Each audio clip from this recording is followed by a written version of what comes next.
amour, j'espère que vous allez bien. Alors, vous m'excuserez si des fois je bafouille, si des fois je... Bon, voilà. C'est la 4e vidéo que je fais aujourd'hui. Parce que ce week-end, j'ai le temps de vous filmer des vidéos. Je ne sais pas si le week-end prochain j'aurai le temps. Je ne sais pas si le week-end prochain j'aurai le temps. Donc, on filme tout aujourd'hui, histoire d'avoir des vidéos d'avance. Bon. Vous l'avez vu dans la vidéo, on va parler d'un parfum Mugler. On va parler de Alien Mirage. Alors, on va commencer déjà, bien évidemment, par énumérer ces notes olfactives. Je récupère donc ma petite tablette avec l'application Sommelier du parfum.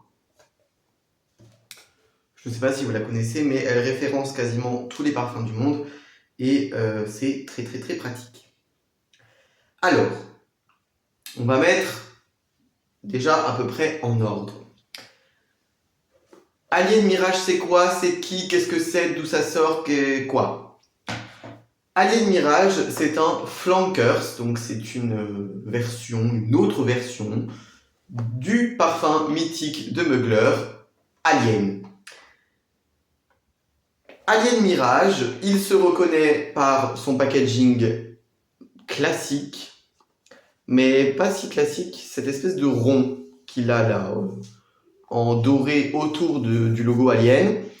Ce logo-là, ce truc-là, et ben tout simplement, ça permet de le reconnaître entre mille, puisque c'est le seul Alien de Mugler qui a cette espèce de rond, là, d'arc de cercle, autour du logo Alien. Ensuite, bien évidemment, vous avez écrit Mirage, mais Mirage est vraiment écrit en police 2, donc faut avoir des bonnes lunettes, quoi. Alors, le packaging de Alien actuel, normalement c'est tout le contour qui est doré, hein. C'est pas juste là, mais là vous avez juste écrit Alien en doré sur tout le contour de la boîte. Donc voilà, alors on est sur une boîte texture papier canson, clairement, c'est clairement ça, c'est texture papier canson. Alors, je vais vous cacher le code Mugler Circle parce que je ne l'ai pas encore rentré, donc voilà, donc vous avez le Mugler Circle, mais alors surtout, ce qui m'intéresse, c'est que vous voyez la couleur de l'intérieur. Je ne sais pas si vous arriverez à voir comme il faut la couleur de l'intérieur, mais l'intérieur est de couleur bleue. Oui. Parce qu'en fait, Mirage, bon, Mirage, on peut se dire, c'est... Un mirage, quand on parle d'un mirage, c'est vraiment, déjà, généralement c'est grave.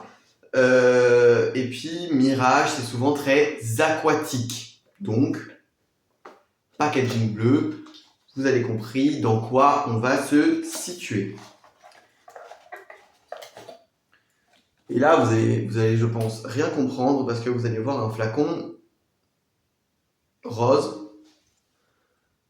Je vous le mets comme ça que vous puissiez voir, mais le flacon a des reflets bleus, en fait. Hein.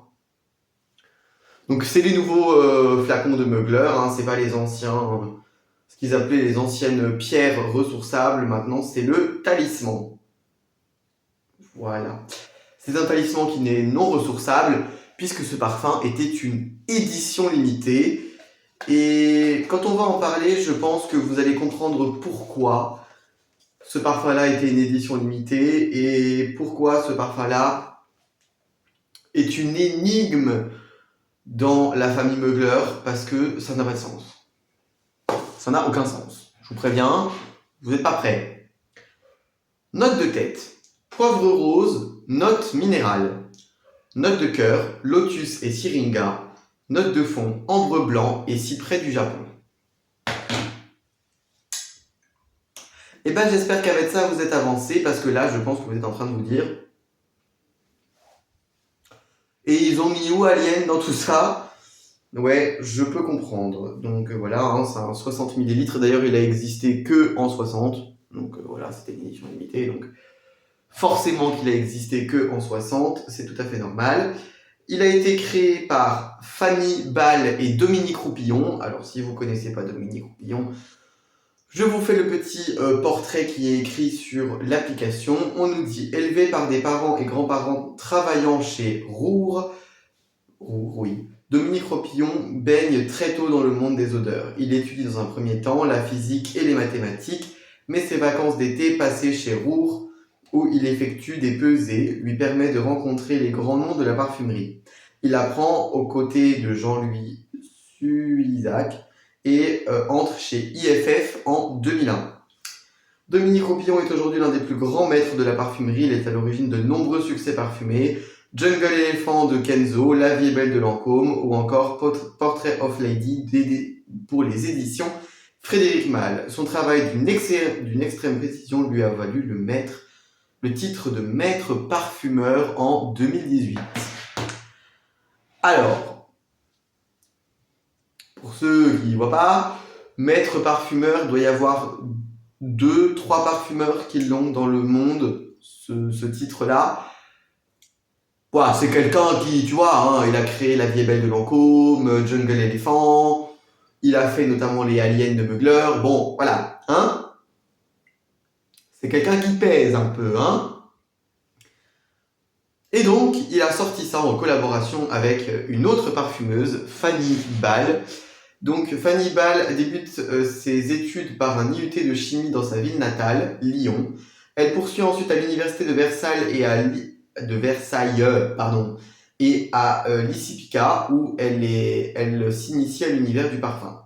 Fraîchement diplômée, elle rejoint Dominique Ropillon chez IFF, auprès duquel elle perfectionne ses connaissances olfactives. Fanny Ball a déjà prouvé son talent auprès de grands comme Frédéric Malle avec Sale Gosse, Alien Fusion avec Mugler et dernièrement Irrésistible de chez Givenchy CL. Bon, alors, Alien Fusion, bon... Hein, on va pas en parler ici, hein, voilà. Ce parfum, c'est clairement, je pense, l'une des plus grandes énigmes de ces dernières années en parfumerie. C'est un parfum qui ne sent pas alien, qui n'est pas commercial, qui a un flacon bleu avec un jus rouge, rose, qui pète sa mère. Une édition limitée vendue partout, mais pourtant personne n'en parle parce qu'il est très privé ce parfum.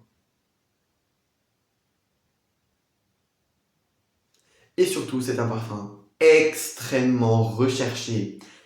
Alien Mirage, c'est un parfum tellement différent que même en mettant que 3 sprays, je le sens toute la journée parce que il est acadabrantesque ce parfum. C'est du grand n'importe quoi.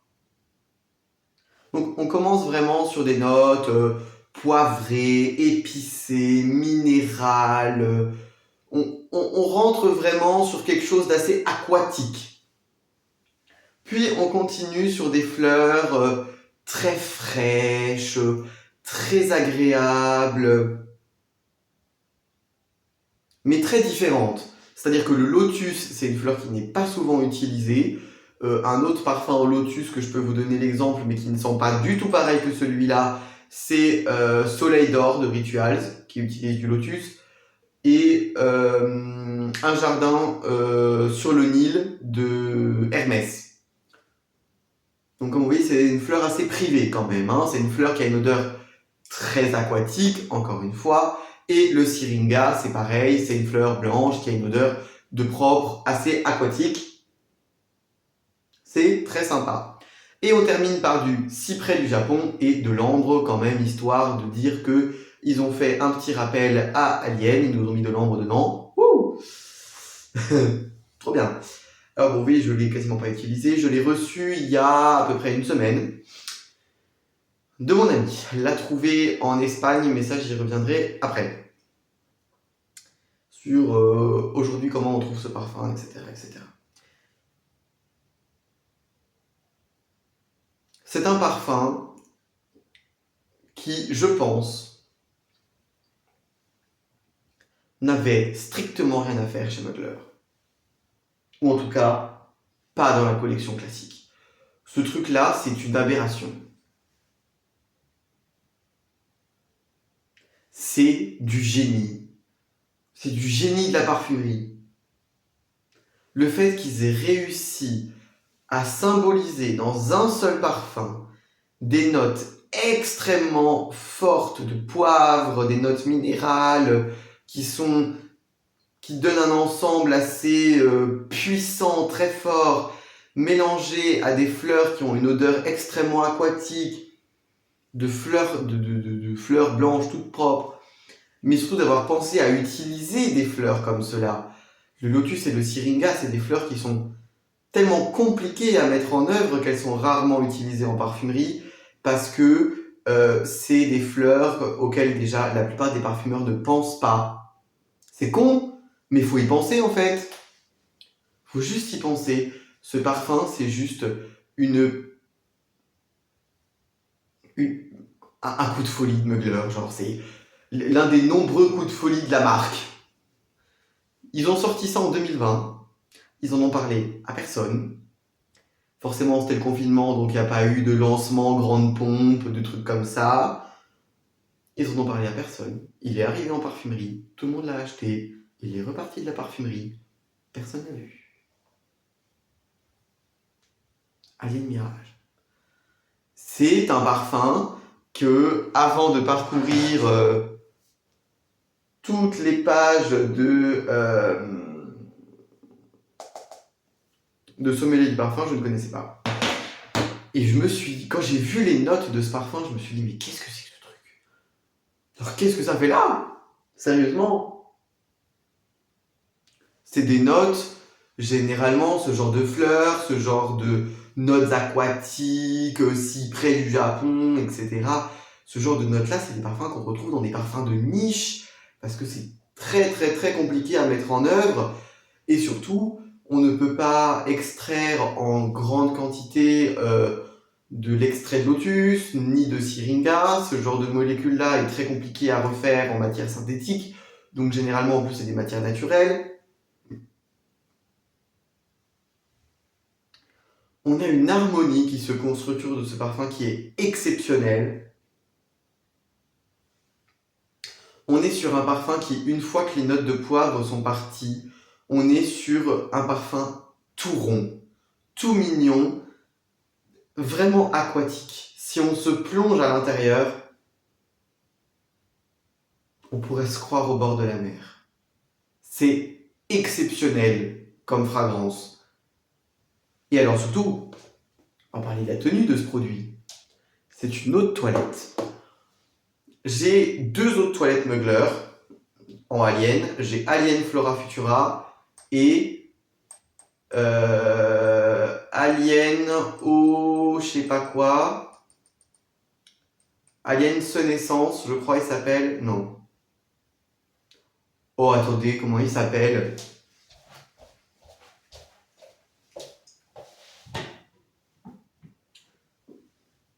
Ah voilà, quel con.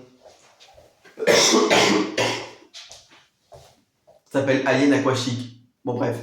Et ces 2 eaux de toilette là, elles tiennent pas bien. Surtout Aquachic, tient très mal.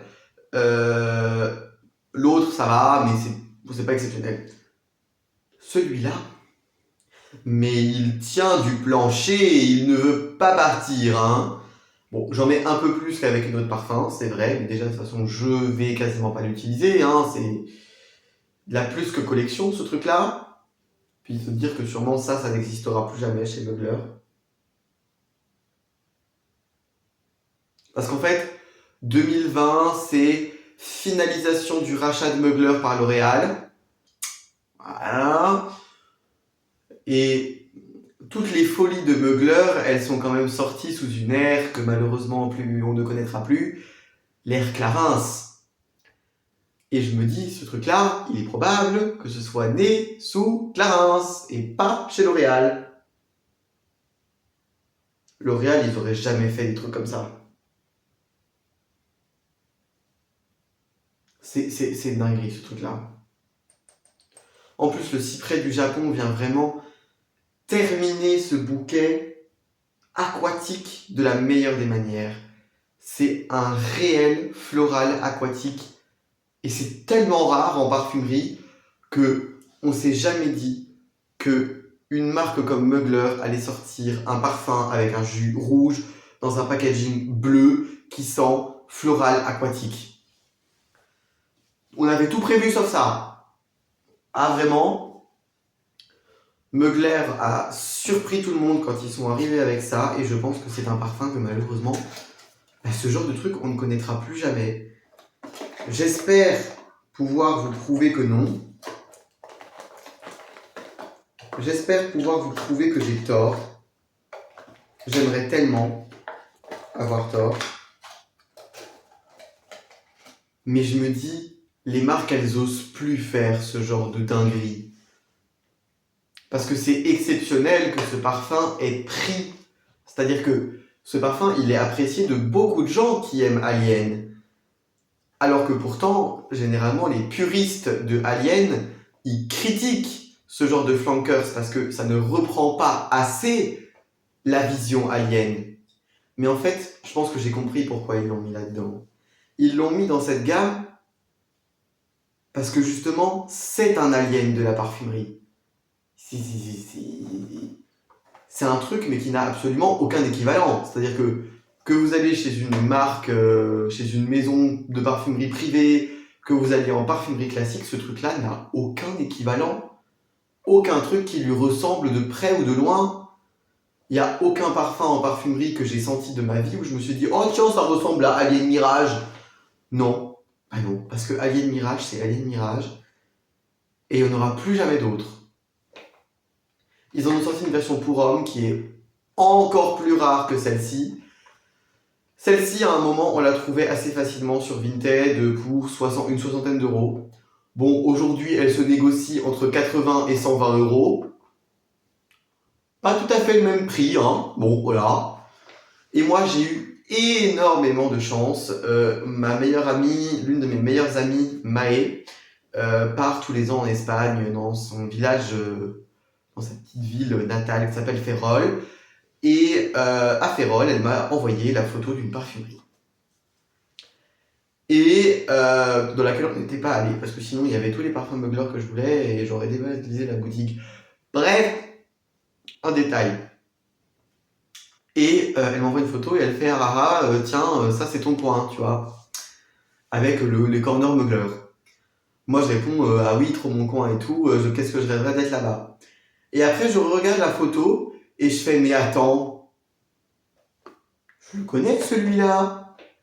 C'est un parfum que j'ai énormément de mal à trouver sur Vinted parce que tout le monde le vend à des prix ahurissants. Alors que oui, bon, il est exceptionnel au final, donc je comprends mieux le prix, mais à des prix ahurissants pour une autre toilette. Enfin, ça reste une autre toilette, tu vois. Et là, je vois qu'il est vendu 58,95 €. Et elle me dit, oui, c'est une petite parfumerie dans le centre de Ferrol. C'est une vieille dame qui gère et tout. Je lui dis, prends-le-moi. Prends-le-moi, je te fais un virement PayPal. Prends, achète, vite. Achète avant que tu n'aies plus. Vite. Donc, je l'ai payé 58 € au lieu de 80 000 boules sur Vinted. Qu'est-ce que je suis content, on peut pas savoir comment. Ce parfum est